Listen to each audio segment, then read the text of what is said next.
My people, thank you so much. Welcome.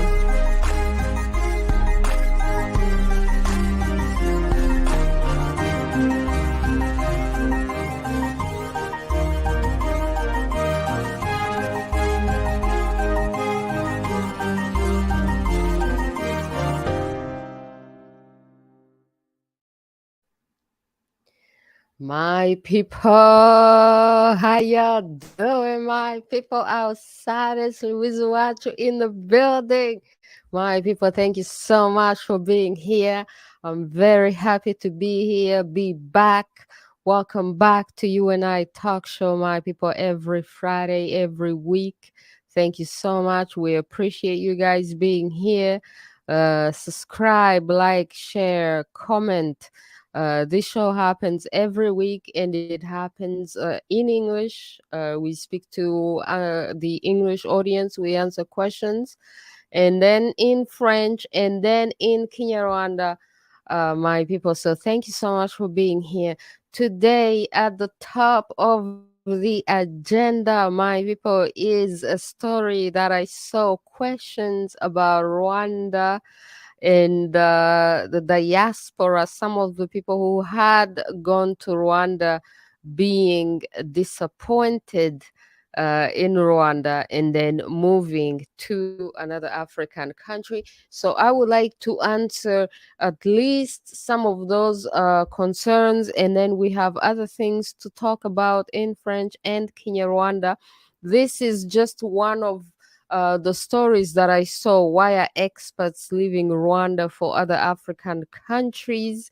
So I just want to comment on that, give tips, give advice to some people. If you are going to move to Rwanda, if you want to relocate to Rwanda, if you want to visit Rwanda, don't you think you should speak to like a Rwandan in exile? Like, for example, in the jungle or in the savannah, when animals see other animals running away from something. Do you think that when animals see other animals running away from a place, that they rush to get into that place? Like, if you see people running away from a country, their own people, this is Rwanda, this is Rwandans have so many refugees, so many people in exile, so many people seeking to leave Rwanda, Rwandans themselves. And then you, as a foreigner, as a non-Rwandan, as a Black American, as a European, you go to Rwanda. Like, don't you think you should speak to Rwandans who are living in exile, or maybe who have run away from Rwanda, so that they can tell you, like, why you running from your own country? I'm going to your country. So what can you tell me about your country? So I was inspired a while ago, a few years back. I was vacationing in Europe, and then I met this old lady, senior lady, American lady, and she had run away from the USA, right? It was so funny because it was like the very first time that I've seen an American, senior, elder, white lady, and she was like, I'm not going back to America. I've run away from America. I don't want to go back to America. I'm not going back to America until this government that I do not support is not in power anymore. That was like a while ago, many, many years back. It was around like 2005. I don't even remember who was president. Who was president in 2005? Yeah. Huh. Bush? Oh, yeah, that makes sense. So she was like, "Yo, American lady." She was like, "I'm not going back to America until this president is out," right? So if you meet people who are running away from their own country and you want to go to that country, speak to those people. Hear why. So when I saw this video, it's not the only one that I saw. It's just one of them. Why are Black experts leaving Rwanda for other African countries? And then so they were speaking about some of the difficulties that they have encountered in Rwanda, and I was like, okay, I'm gonna answer some of these questions, and then we're gonna talk about it. But I'm not specifically speaking to this couple. They're a lovely couple, and I'm encouraging you to keep traveling and keep discovering Africa. I'm speaking in general to all the people who are going to go to Rwanda, because they're not the only ones. I saw other videos as well. I saw another young couple. I saw another young man. I saw a couple of people talking about their experiences in Rwanda. So I would like to address some of that, and then so next time you won't be surprised or disappointed, or hopefully I'll save you time, I'll save you some money.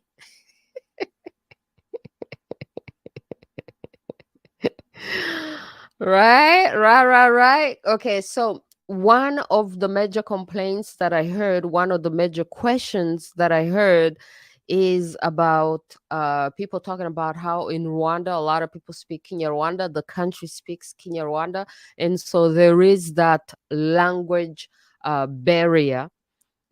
So I would like to tell people, especially Black Americans, African Americans, I would like to tell you that this is a reminder, this is a great opportunity for for African Americans to remember that before you were kidnapped from Africa and taken to America by force, you were kidnapped from an African nation, and each and every African nation has its own language, has its own culture, has its own land. Rwanda should be a reminder to you of your ancestors and who you used to be. You did not used to speak English. I don't even want to go into reminding you how you came to speak English. This language was beaten into your ancestors, was beaten into you, and then your original African language was taken away from you. They beat you so you don't speak your African language. So when you come back to Africa and then you see a nation like Rwanda, which is so special because we have one language. By the way, I'm speaking sitting in Canada right now. We're going to get to that.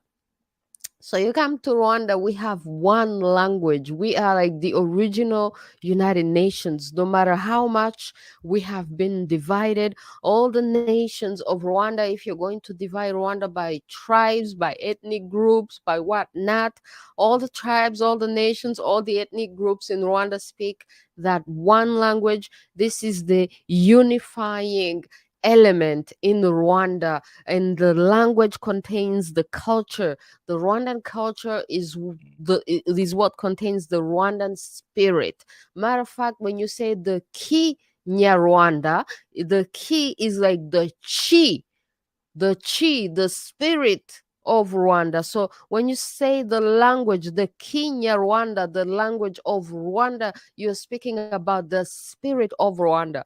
And then the survival spirit, how Rwanda has been able to survive and rebuild itself after the infamous genocide against the Tutsi of 1994 in Rwanda, is in the Kenya Rwanda culture, in the Kinyarwanda language. This is not something that is due to a president or one leader. It is something that is profoundly in the language. And this is what makes Rwanda successful as a people and as a nation, because we have that ancient language, multi-millennial language that contains so much intelligence, so much wisdom. And this is what makes a country and a people and a nation strong. As somebody said, your culture is your immune system. Your culture is in the language. So when you are African American, Black American, and you come back to Africa and you are expecting Africans to speak English, my people, I'm saying this with love, y'all. Understand that that is the enslaved enslaved mentality that is still in you, that is the colonizer's way of seeing things, that is the enslaver's wish, okay, that Africans would be so lost that they would forget themselves, they would forget their culture, they would forget who they are, they would forget their mother language. So it's a great thing that Rwanda has this Kinyarwanda language. We will keep it alive forever. I'm so proud of all Rwandans who are still speaking Kinyarwanda, even here in exile, because that is our immunity, my people. All right. So, coming to Rwanda, coming to Africa, and seeing that Africans are still speaking their own language, this is something that should inspire you and that should motivate you, that you should learn an African language. When you travel to France, you are not expecting them to speak English. What is this like American mentality that you go places expecting them to speak your language? I'm in Canada. I came to Canada. Am I speaking Kinyarwanda to Canadians? No. If I want to speak to Canadians, I learn the language that they speak, and the language that they speak is English. I learn the language that they speak, and the language that they speak is French. Okay, I don't come here expecting them to speak to me in my language. So this is a mentality shift that needs to happen to Americans, to Black America. Understand that you should find your tribe in Africa and learn an African language, because it contains so much of the identity of a culture and the identity of who you are and the intelligence and the wisdom. You're missing out on so much when you don't speak the language, and when you go to Africa expecting Africans to speak English, and then you're disappointed, and then you're comparing Rwanda to Kenya. Oh, can you speak better English? Okay, they're better colonized.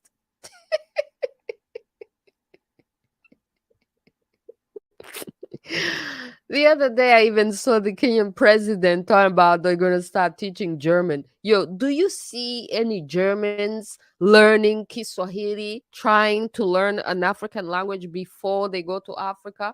Why can't you set up systems where in your own countries, in your own home, you set up a system where you're learning an African language, especially if you know that you are going to travel to that specific country? If you know you're traveling to so and so country, do your research, find out what language they speak, and learn the basics, man. Don't be coming in Africa expecting us to be enslaved and colonized, and then speaking your colonizers and your enslavers language, okay?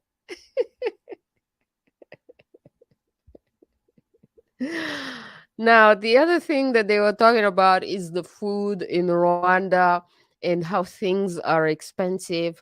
And then, so that would mean that we would have to go into politics, okay? Because if food is scarce and things are expensive for you as an American, as a tourist, as a foreigner, imagine how things are so bad for the local Rwandan people. The local Rwandan people are suffering. They never talk about politics because they're not allowed to talk about politics because it is a dictatorship.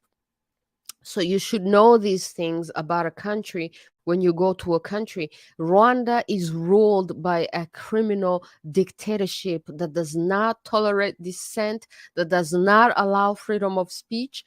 And this is mainly why so many Rwandans live in exile. The moment you become intelligent, the moment you question the government, the moment you ask questions, you are labeled as a Hutu, as a genocidaire, as a hater, as a genocide denier. You are labeled with all kind of nonsense things simply because you have intelligence, you have the freedom of speech, and you are asking questions. Rwandans are not allowed to ask questions. They're not allowed to be intelligent. They're not allowed to speak, y'all. Okay?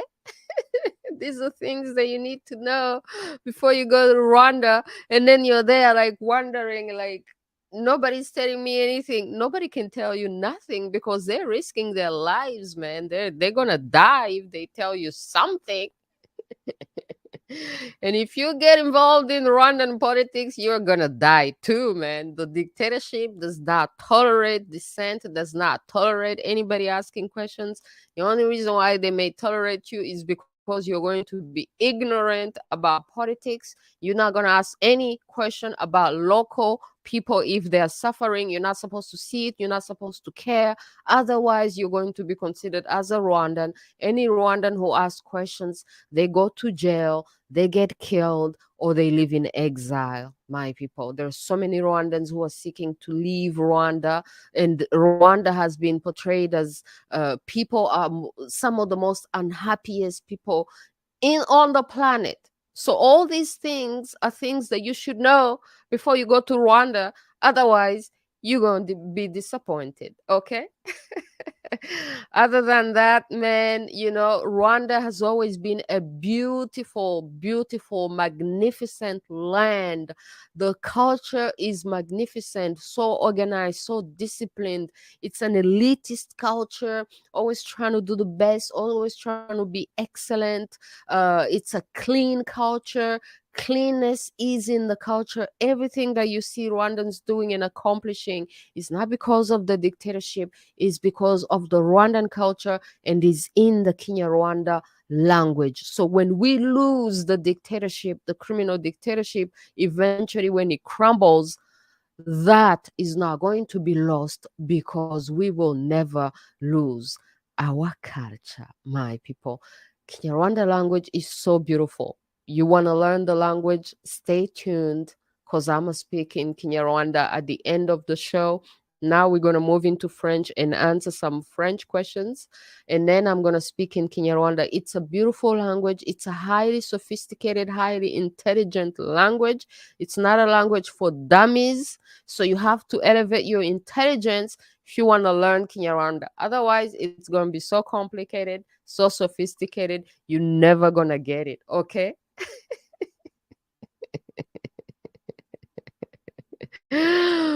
Bea bea ndahari ndagusuhuje nje no kumva agatwenge waraye. Thank you so much, Bea bea. Okay, that's Kenyan Rwanda for you, my people. This is a sign that we're moving into French and then moving into Kenya Rwanda. So Bea Bea is saying that she's here and she's saying hi and she came here to laugh, okay? Because this is a show where we laugh about everything and anything, especially what's happening. Because we ain't gonna cry, we're gonna laugh about it, my people. Life. All right, my people. So peace and love to you. That's what I had to say. And then to end, I would like to end this with a reminder and to remember to commemorate Bob Marley, my people. Today is May 12th. As you know, May 11th is Bob Marley's day. That's the day that he exited this world to go into the invisible world and to become a worthy ancestor the people can invoke, my people. So I love him. I love his spirit. I'm a Rasta. Rastaman. Yo, the people who were trying to make this world worse are not taking any days off. So we ain't taking no days off as well, my people. So thank you so much for being here. Now gonna talk about the British coronating their own king. That's British business.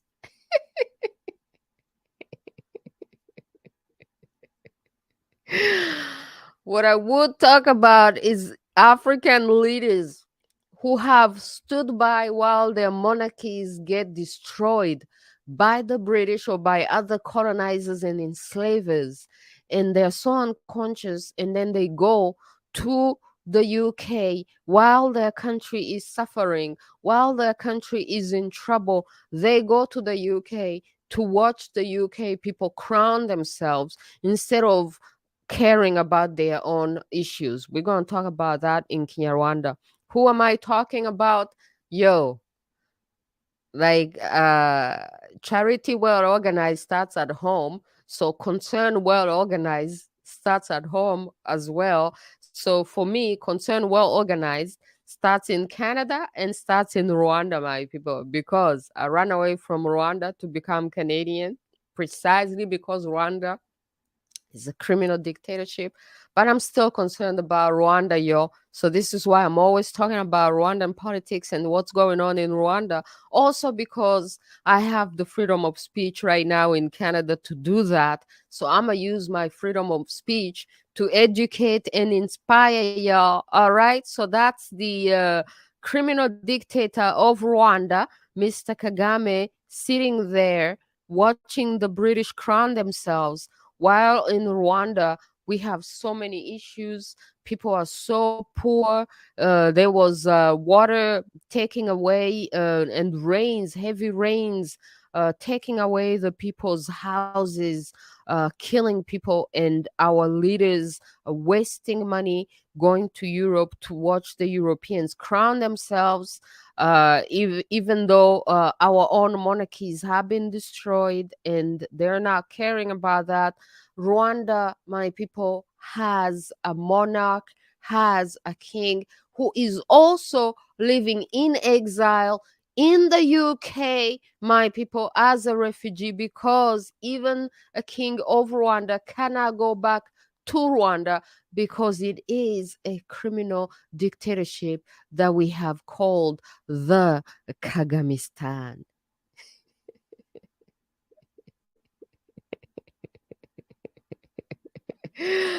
Bea, ik bin daar. Yo, I don't even know which language that is, but it's like Germany or something. Yo, hey, tonto toi aussi, bana de mille collines. Okay, that's a sign that we are definitely moving into French. And then we're going to keep talking about this, my people. So, thank you so much for being here. Subscribe, like, share, and then see you next week. We're moving into French, and then we're moving into Kenya, Rwanda. Thank you, my people. Yours truly, Ausares, Louise, Uwacu in the building.